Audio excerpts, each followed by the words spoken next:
This is Justin from Justice League Swag, and today we're going to be doing a Vanguard deck profile on our champion today, Eric Moore, who was playing Tachikaze for Standard. He got first place in the A block tournament. Oh, B block. Sorry. So we'll be starting with his beautiful sleeves. Yeah, so of course, Twin Tempest just for the GR nostalgia. So we'll start with the, of course, starting Vanguard with the triggers. So of course, really only one choice. You have to run Dragon Egg. There is no other starter. As for trigger lineup, 4 heals, 4 draw. Okay, standard. Standard. Now, some people questioned me on why 8 critical. And why not any fronts? It being an Excel deck with front triggers generally being very powerful. In general, Tachikaze swing for so big anyway that the extra 10k generally does not benefit anything. And if you have a swing that's only going to swing for like 19 or like 17, you just swing with that lane first and then swing with the Vanguard. And it doesn't really matter. The opponent then still has to guard both attacks. I mean, because when you're swinging for like 40, 50,000, that doesn't really matter so much in terms of the front trigger. Yeah, just hitting power. Yeah, so makes sense. Basic lineup, trigger lineup. So then we come to the grade 1s. First is 4 copies of Sonic Noah. Back onto the deck. Yep, one of the back ones. Yeah, so it has one of the back ones of the deck. So main use for this, of course, is generally to give gauge to Mega Rex or to Blightops, just so that they have enough gauge to either be more powerful or to get you enough cards with just a single Gigarex put under.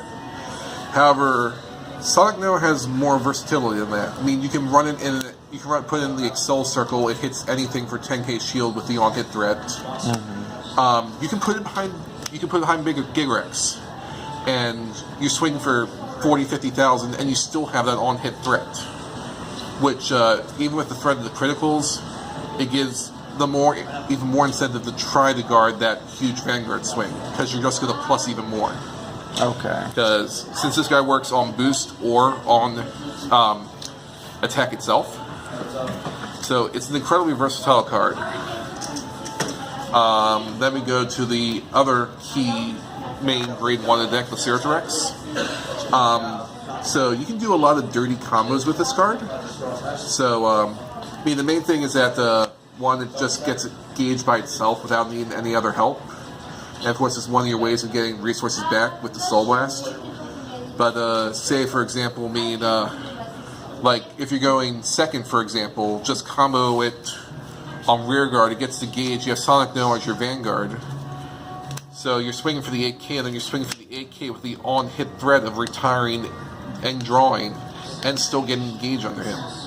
This play is not guaranteed because this is on hit, but like if you ride Mega Rex Game 2, Grade 2, it's a guaranteed play. You're basically getting 3 cards for your Vanguard swing for the cost of 1 rear guard. So these are, you have to run both of these at 4 in Tachikaze's. Now here is where I differ in most grade 1 lineups, because most grade 1 lineups for Itachi's finish with 4 Skip Tarot. I only run 2 because I also run 2 Beam Tarot.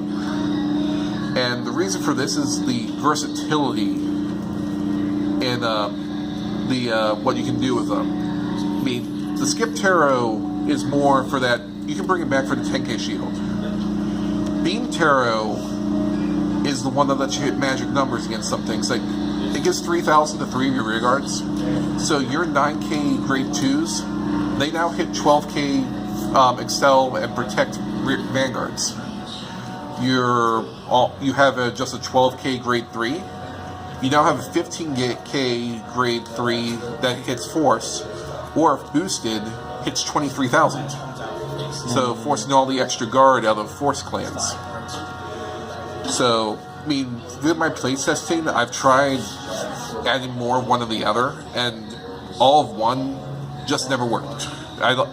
Not to mention when it's a best of one format and you need to be able to counter anything, having the versatility of having either option is beneficial.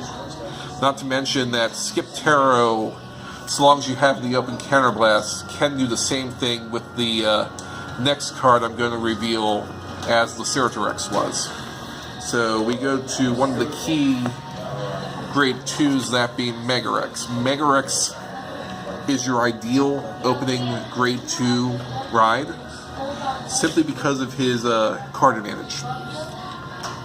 Because his first part is on Vanguard or Rearguard. When you swing, you retire and draw. Ideally, you're retiring either, if it's a grade 2 turn, you're either retiring Skip Tarot or you're retiring the Ceratorex, either to get the gauge that the Ceratorex has or to bring Skip Tarot back to your hand for free, which also helps you, like, say you're facing a Kagura or something that retires. They suddenly have no targets to retire. So sure, they can Berserk Dragon and draw, but they counterblasted and Soul Blasted for that. The other thing is that this is also one of the key things for some of the later cards I'm going to show for just swinging big, because Megarex can get ridiculously huge when comboed with some of the other cards that this deck has. I mean, you put Sonic No behind it, that's already 10,000 extra power to it. Means Gigarex gives it another 5,000 power because of his skill, and there's other ways to manipulate gauge on this guy. And then we go to our best resource management at 4 Blytops. Again, if you're not running 4 of this, you are playing the deck wrong. Generally, I will, if I don't have a Sonic Noah, but I have the ability to at least give him 1 gauge before Gigarex swing, I'll just chuck him on an Excel circle. He's 19k, he's going to leave the circle anyway. I mean, there's really nothing that's bad to throw on an Excel circle for this deck.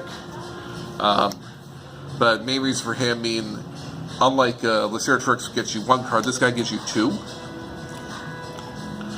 So, and generally mean sometimes you also want to stack higher on him because of Deathrex later.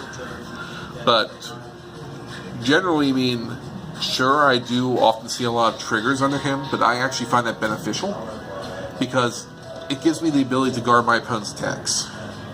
That's the one thing I most Excel decks lack, is that, sure, they're swinging at you, but they have nothing to protect themselves with. So they're getting swung at just as hard, so don't worry about getting triggers under this card. So, and then we go to the third grade 3 at 4 copies of Savage Raider. This is where it comes. Grade 2. Oh, grade 2. This is where it still comes more to the manipulation of the gauge, because he gives a gauge to any other rearguard on enter, as long as he's placed on rearguard. But he also allows you to manipulate your gauge around. Like, say, Blytops needs more, you need more gauge on Megarex to make him bigger. So he's just there for the manipulation. I also like him on the Excel circle, but because Blytops, generally you do want Sonic No behind Blytops, because with this, like, say you gave Blytops a gauge, not only, I mean, sure, you're only hitting for 17, but this card already has 2 gauge, and you're threateningly on hit that after it hits, you get the 2 cards from Blytops. So, which usually is possible because you play Blytops, then you play this card, then you swing up Gigarex, which gives this guy the extra gauge needed. Then we go to the final grade 2, 1 Attempt Mammoth. This is more for anti-Oracle Think Tank, because his main thing is he doesn't need to be big, he has to be guarded by 2 rear guards if you want to guard him. So generally I run him on Excel lane by himself at 19,000. If the opponent only has the 1 interceptor, they can't use that because they still have to drop 2. I'll go after their interceptors if I can before swinging this with this guy. The main issue with him is, unless your Vanguard's Gigarex, it is hard to maintain him on the field, because when he swings, he dies if he doesn't have a gauge under him, because you have to pay a gauge to keep him on the field. But this card itself personally stole 2 games from OTT in the tournament today for me, just because it existed. Because I forced my opponent down to 1 card left in their hand, so they can't guard him on 5th damage. And the other reason is why not more? Because of how Tachi's work with the gauge, unless he goes to damage, it's easy to manipulate him, say with Savage Raider, force him under one of my cards that I get the card back from. So I can always get it, unless he goes to damage. That's why you only need the 1 copy. Then we can finally go to the grade 3s. So obviously 4 Gigarex. So as much nice as the instant damage skill is, that's pretty much almost never going to happen unless you're playing a long game against Protect. The whole point of this guy is he allows every other single card that requires gauging cards to work. Because you can give 1 gauge to all of your rear guards, and it's your choice which rear guards get that 1 gauge. And not only that, he just swings big for free for that because of it, because he gets 5,000 power for each rear guard you have. I generally swing no less than 27,000, but like say you have like a full front row, I mean, you're generally swinging for 40-odd thousand. I mean, as if the, which is why, unlike other Excel clans, I run the crits, because I want to force you to guard this guy. Because if I ran fronts, everyone's just going to take him every single time. But because I can crit, they can't take it.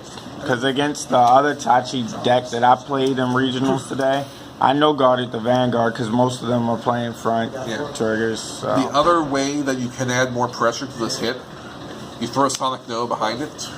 So not only are you swinging for like 40, 50,000, you still have that on-hit threat of retiring and draw. So, because generally speaking, Gigarex is not what's going to do the damage to your opponent. It's him enabling all your other guys to swing big. So we go to the next one. We have 3 Deathrix. So he is your the only retire of the opponent that Tachikaze currently have. But the whole point about him is he just swings big for pretty much no reason. Just like Gigarex swings big for no reason. Generally, you'll want to put him on the regular rearguard circle because he gets big enough on his own, because he gets 10,000 for each card that was in the gauge that he ate. So generally, for him, he's swinging those few smaller than 32 or 40 if boosted. But generally, he's swinging for me for like 40,000 plus.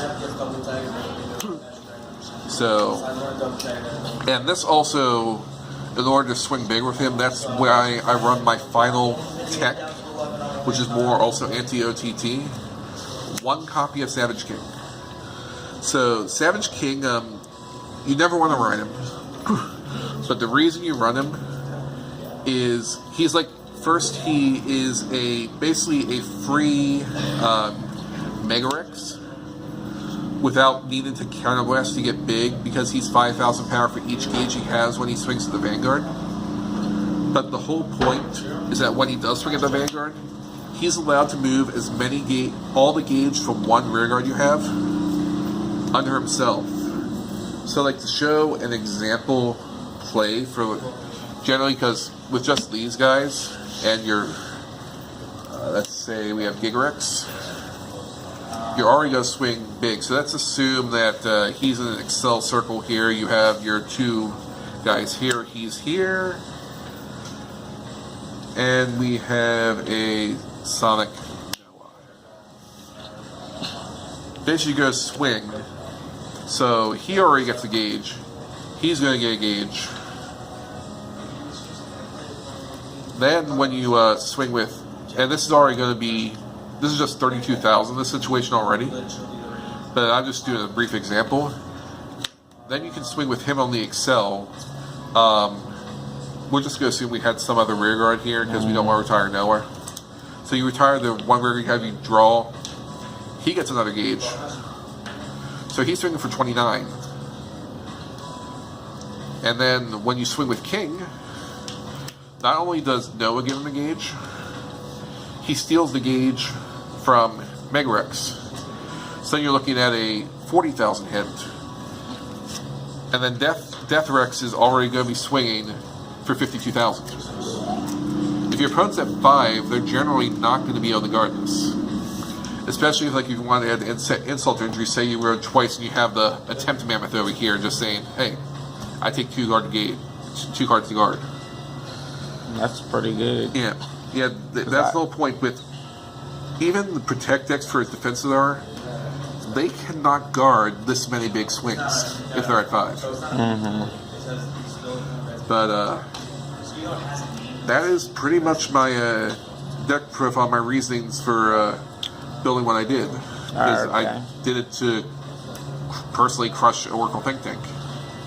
Alright, guys, if you could please like and subscribe. We'll have more content coming up for all games. We're going to start pumping out a lot more videos on the channel. I apologize for the shaking and the glare. We forgot the tripod back at home rushing.